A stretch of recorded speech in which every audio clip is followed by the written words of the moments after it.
This isn't working again. This is the waterfront section or the pier section of my layout. The scenes that you usually see are down at the other end, and those are about 30 feet away.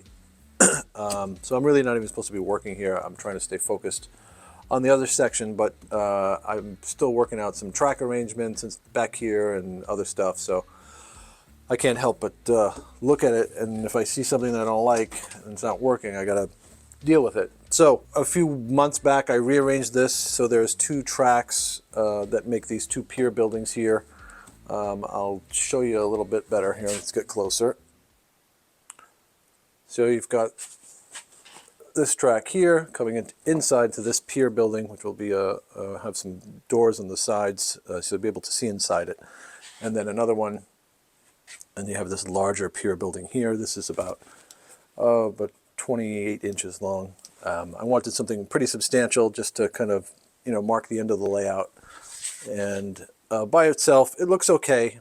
It could work, but not the way I hoped for. So the problem is that you still got all this layout behind you. There's another 24 inches to that corner. This will be closed up eventually. I've got to put some sheetrock there and then backdrop. So try to picture that. But you've got this whole section back here. What's supposed to happen there? You can't even see it. The layout might as well end here. I'm not getting the benefit of all this extra space if you can't see it. And this doesn't even have the roof on yet. So picture a roof there. And now we see even less of the layout. So it really doesn't take advantage of all this space back here. Even though I do like the look of the two finger piers, which is a look I was trying to create. I think this has to go, which is unfortunate, but maybe we can put it somewhere else. And I'm going to put this aside for the moment. And I want to try to set this up to see what would look better. And this is, of course, Emporium Seafood. This is built by my friend Lauren Hendricks. It's a beautiful, beautiful model. And it actually might end up in this very spot. So let's get something else. I've got this half-built thing here. And let's get another FSM building here. This is Jeffrey Stave and Heading Co. This was built by Bob Collett, the late Bob Collett. So now you can start to see how much more interesting this is than just a big wall of one structure. I'll stick this here. It wouldn't necessarily go here. None of these would necessarily go here, except maybe for this guy.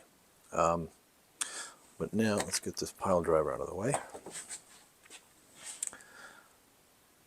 At least now we have a street that we can see down, and I can even probably squeeze in another building back here, another one here, and then maybe this road crosses the tracks and then goes up a hill. Put you over here. So let's just pretend there's a road that kind of goes up a hill at the end of this street here. And then more buildings there, and this just gets higher as we go towards the back. And I like that a lot better. There's just so much more interest and texture in structures separated here in this street. If I had more space to do something where there's pier, I could do it, but I don't, so I have to kind of compromise. But I still want that big pier building, so what's going to have to happen? Let's get this guy out of the way. These are all kind of here for mock-ups. Actually, that might work there. Look at that. I've got a siding over here. This is the narrow side of the layout. It's only about 13 inches deep. And I wouldn't mind this here, this big pier building, but clearly it's not, it doesn't have enough layout. So what can we do? Well, we can make more layout, I guess. We can extend this. How bad would that be?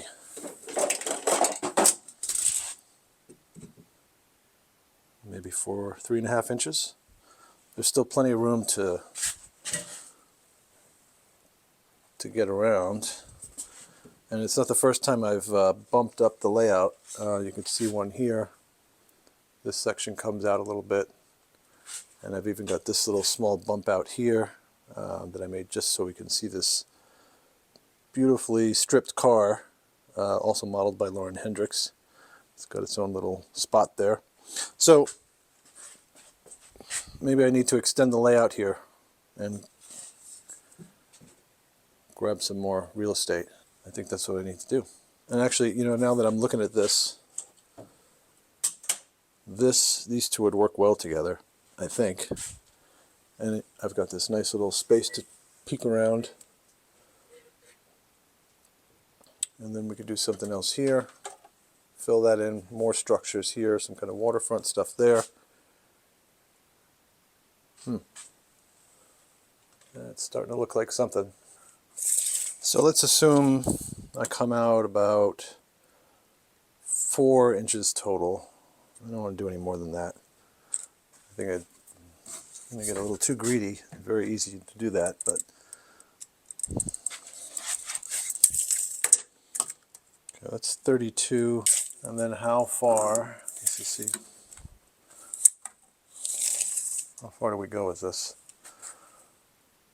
55. So all this has got to come off, all the fascia board, which is fine.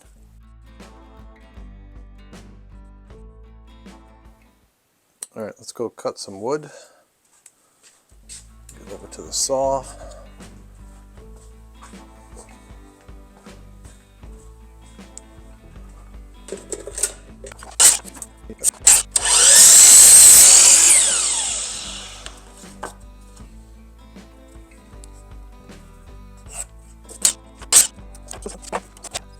So this piece is at a bit of an angle, so we can just trace the angle here, and we can cut that off, and we get a better fit.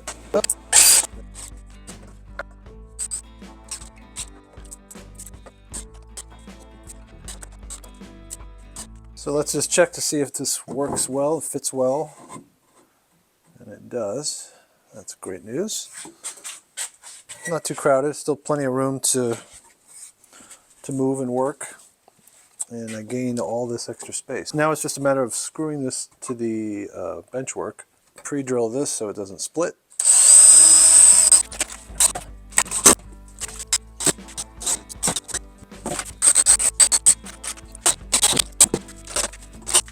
So quickly off camera, I just added this piece of 1x4 to cover that foam.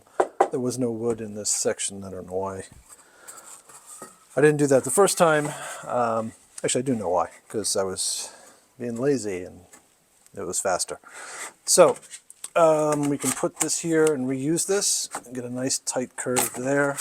So we probably should just get this guy in first, since we went through the trouble to put some wood here.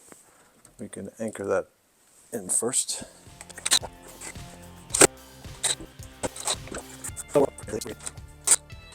So I'm reusing this other piece. It does have a hole in it over here, but I'm sure I can cover that with a nameplate for a town or whatever this industry is later.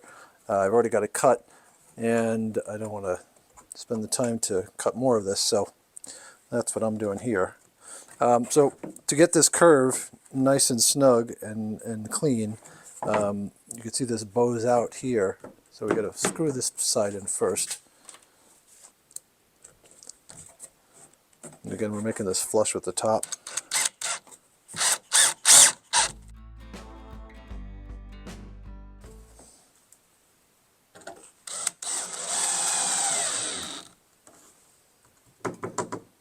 So now we need to block this out so it's not so flimsy. And we can either do that with a combination of, we can do that with wood or a combination of wood and foam. And I think I'm going to just get another screw in right here. Right about there.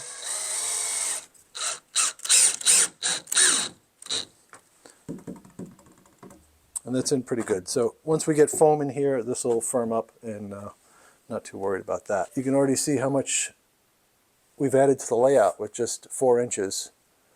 And once it's patched up, it'll look pretty seamless, like it's always part of the plan. And it just curves and tapers away. So the easiest way to fill this in is with foam. You could block it out with wood, but it's such a small section that the foam is strong enough. So I'm just going to put my foam underneath and then just trace it. Now we've got a shape to cut out on the bandsaw.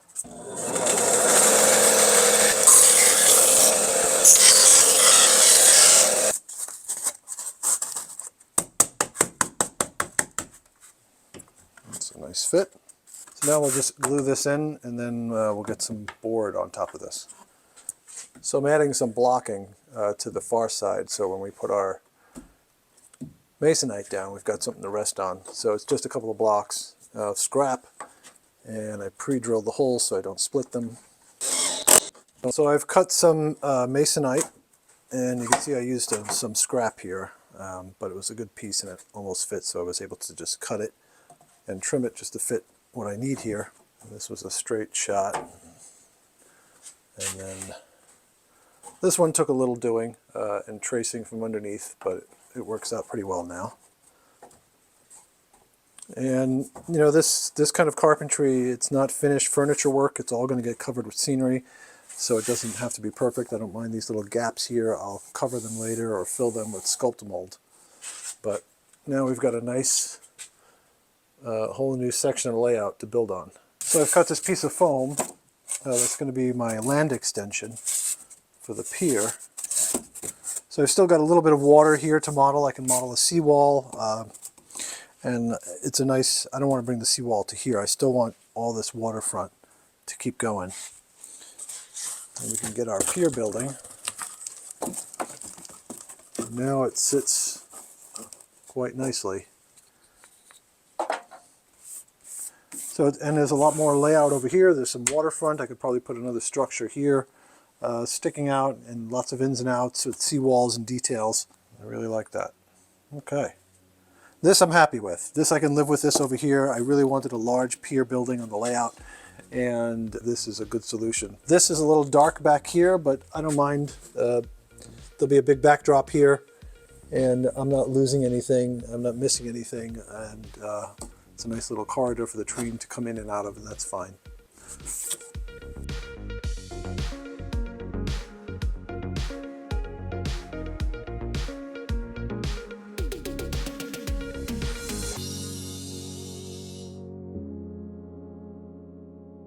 So I'm really happy with how this turned out. This kind of all started the other day. My friend Mark was here, and I was complaining about how that pier setup looked that I mentioned earlier. And he sort of pushed me and nudged me in the right direction to do something about it. And it's always good to have someone to bounce your ideas off of. You never know where you're going to land. And this is where we landed. And I still get this pier building, and I can still come up with a waterfront that I'm happy with on the other side here. So it's working out. Of course, I'm going to have to head back down to the other end of the layout.